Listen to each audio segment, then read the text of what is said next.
Air conditioner servicing के पहले अच्छा चल रहा था, कूलिंग बेस्ट कर रहा था, लेकिन सर्विसिंग होने के बाद सिर्फ लाइट ब्लिंकिंग हो रहा है, कंप्रेसर स्टार्ट नहीं हो रहा है।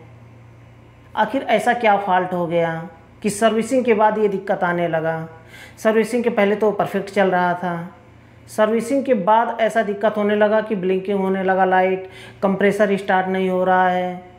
तो सिंपल सा फंडा है कि आप समझ सकते हैं इसको कि आखिर उसमें हुआ क्या होगा, चाहे इन्वर्टर एसी हो या फिर नॉन इन्वर्टर एसी हो। वैसे इन्वर्टर ही होगा, लेकिन आखिर उसमें क्या फॉल्ट हुआ ऐसा? आपने ही ऐसा किया है ना। जिसने भी सर्विस किया है, सर्विस से पहले सही चल रहा था, सर्विस के बाद ये फॉल्ट हो गया। तो आखिर किसने किया? आपने ही किया। मैं इल्ज़ाम नहीं लगा रहा हूँ, बात ये इल्ज़ाम लगाने की नहीं है, बस ये समझने की है कि जो जैक आपने उतारा था जहाँ से, उस जैक को आपने कैसे लगाया है। सेंसर आपने निकाला था, पीसीबी आपने निकाला था, वायरिंग आपने निकाला था, इंडोर आउटडोर को अलग अलग आपने किया था, लेकिन लगाते समय आपने कैसे किया है? कंप्लीट वीडियो देखते रहिए। थोड़ा छोटा सा मैं एक्सप्लेन करने वाला हूं, और उससे पहले मैं बताना चाहूँगा कि चैनल को सब्सक्राइब नहीं किया है तो चैनल को सब्सक्राइब जरूर कर लें, क्योंकि ऐसे ही इम्पोर्टेंट टॉपिक पर मैं वीडियो हमेशा लेकर के आता रहता हूं। छोटी छोटी बातों को जो बड़े बड़े टेक्नीशियन जहाँ पर घुटने टेक देते हैं, उस छोटी छोटी बातों को मैं बताता हूँ, क्योंकि टेक्नीशियन तो बड़े बड़े हैं। सही बात है, कोई बात नहीं, पूरे वर्ल्ड में बड़े बड़े टेक्नीशियन हैं, लेकिन कभी ना कभी ऐसा फॉल्ट आ जाता है, छोटा सा ही फॉल्ट आ जाता है जिसमें कन्फ्यूज हो जाते हैं, नीचे से ऊपर तक दौड़ते रहते हैं, इंडोर से लेके आउटडोर तक दौड़ते रहते हैं कि फॉल्ट क्या है, इसमें फॉल्ट क्या है, ढूंढने में उन्हें घंटों बीत जाते हैं। ऐसे छोटे छोटे फॉल्ट को लेकर के मैं आता हूँ, इसलिए हमारे चैनल को सब्सक्राइब करें, और जितने भी वीडियो नया बनाऊं उस पे आप अपडेट रहें हमेशा। उसके लिए आपको जब भी चैनल सब्सक्राइब करें, सब्सक्राइब करने के बाद ऑल पर क्लिक कर लें, ताकि जितनी भी वीडियो मैं बनाऊं आपको सबसे पहले मिल पाए।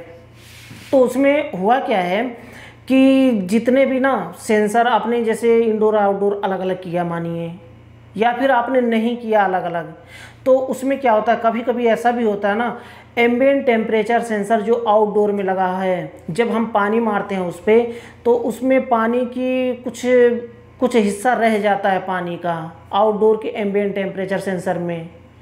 तो वहाँ पर क्या होता है, उसकी वजह से भी कंप्रेसर आउटडोर स्टार्ट नहीं होता है। समझ सकते हैं कि इन्वर्टर एसी में अगर आउटडोर का सेंसर भी प्रॉब्लम हो तो भी उसमें कम्युनिकेशन एरर, उसमें एरर आएगा, कोई भी एरर आए कि उसमें E1 E2 F2 जो भी एरर आए सेंसर का, वो एरर शो होगा वहाँ पर, या फिर लाइट ब्लिंकिंग करेगा। तो फिर आप समझ जाइए कि इसमें अगर सर्विस आपने किया है तो उसको चेक करिए पहले। आउटडोर का जितने सेंसर, 3 सेंसर लगे हैं, 2 सेंसर लगे हैं, 1 सेंसर लगा है, नॉन इन्वर्टर है तो 1 सेंसर लगा है, तो उसको चेक करिए, साफ करके फिर से वापस से लगा दीजिए, वर्क करने लगेगा एयर कंडीशनर। या फिर इंडोर में अगर आपने पीसीबी निकाला है, जैसे कुछ लोग होते हैं कि अलग अलग करके सर्विस करते हैं, तो सही बात है भाई, क्योंकि ना जिसका एयर कंडीशनर होता है वो लोग पैसा देते हैं, पैसा पे करते हैं, किस लिए? ताकि उनका एयर कंडीशनर अच्छी तरह से सर्विस हो जाए और लॉन्ग टाइम तक एयर कंडीशनर चले, उनका कोई भी फॉल्ट ना आए, इसीलिए वो लोग सर्विस करवाते हैं। नहीं तो सर्विस करना क्या है, फिल्टर निकाल करके धोना है, आउटडोर में पानी मार देना है, दैट्स इट, ये होता है सर्विस। लेकिन वो लोग अच्छी तरह से टेक्नीशियन बुला करके सर्विस करवाते हैं, क्यों? इसीलिए ताकि लॉन्ग टाइम तक उनका एयर कंडीशनर चल सके, इसलिए वो सर्विस करवाते हैं टेक्नीशियन बुला करके। तो जब भी सर्विस कर रहे हो, पहले तो एयर कंडीशनर को ऑन करके देख लें। सर्विस करने से पहले, कोई भी काम करने से पहले एयर कंडीशनर में ये रूल होता है, कुछ कंपनी वाले बताते हैं इस रूल को, कि आप जाइए जब भी एयर कंडीशनर को कुछ भी रिपेयर करने या फिर सर्विस करने से पहले आप उसे चला करके देख लें कि क्या परफॉर्मेंस दे रहा है एयर कंडीशनर, कैसा चल रहा है। सामने वाले के जिसका एयर कंडीशनर उसे दिखा दें कि हाँ इस तरह से आपका एयर कंडीशनर चल रहा है, ये फॉल्ट है, ये दिक्कत है, बाद में मत बोलना आप। इसलिए दिखा देना चाहिए कि एयर कंडीशनर किस तरह से चल रहा है। उसके बाद आप हाथ लगाएं उसमें, क्योंकि आपकी जिम्मेदारी तो वहाँ पर ख़त्म हो गई फिर। क्योंकि कह तो नहीं सकते, लेकिन कुछ लोग ऐसे भी होते हैं जैसे कि अगर फॉल्ट नहीं है कुछ भी तो भी अगर कह देंगे कि आपने किया है ये फॉल्ट, ये अगर मानिए कंप्रेसर नहीं चल रहा है, फैन मोटर नहीं चल रहा है, आपने चेक नहीं किया और आपने शुरू कर दिया काम, तो बोलेंगे कि आपने किया है इसको, ये फॉल्ट आपने किया है। तो क्या करेंगे?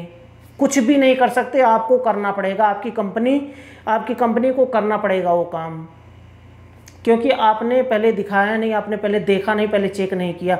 इसलिए सबसे पहले आप चेक कर लें कि एक्चुअल में उसमें प्रॉब्लम है या फिर नहीं है, या फिर परफेक्ट चल रहा है एयर कंडीशनर। चेक कर लें, उसके बाद आप उसमें सर्विस करना चाहें सर्विस करें, या फिर कुछ भी उसमें प्रॉब्लम हो तो उसको फिक्स करें, पहले चेक कर लें। तो जो आपने जैक निकाला है, मानिए पीसीबी निकाला या फिर ब्लोअर आपने निकाला, ब्लोअर निकालने के लिए तो ब्लोअर मोटर खोलना पड़ता है तभी ब्लोअर बाहर निकलेगा, उसको आपने निकाला। जैक आपने सही से जो भी निकाला, सेंसर आपने जो निकाला था वो सेंसर आपने सही से लगाया कि नहीं लगाया, बस इतना सा ही होता है। बहुत ज़्यादा उसमें फॉल्ट नहीं होगा कि सर्विस से पहले अगर सही चल रहा था, सर्विस के बाद काम करना बंद कर दिया, बस उसमें कोई जैक का प्रॉब्लम होगा। जैसे जैक आप निकालते हैं फैन मोटर का, इंडोर ब्लोअर मोटर का, या फिर सेंसर, या फिर आउटडोर फैन मोटर का, जैक जितने भी कंप्रेसर का जो भी आप निकालते हैं जहाँ जहाँ से, उस तरह वहाँ पर अच्छी तरह से लगाएं। अच्छी तरह से लगा देंगे ना तो कोई दिक्कत नहीं होने वाली है। बस इतना सा उसमें फॉल्ट होगा और कोई फॉल्ट नहीं होगा। तो मुझे लगता है कि आपके समझ में आ गया होगा, जो मैं बताया हूँ आपके समझ में आ गया होगा। फिर भी अगर कोई डाउट है, कोई क्वेश्चन है तो आप मुझसे पूछ सकते हैं, मैं उसका रिप्लाई जल्द से जल्द देने की कोशिश करूँगा।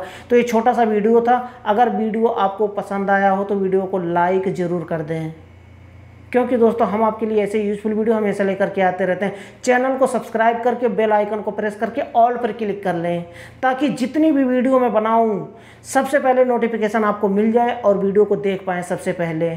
तो ये छोटा सा वीडियो था, आज के लिए बस इतना ही था। अगले वीडियो में फिर जल्दी मिलते हैं एक नए टॉपिक के साथ।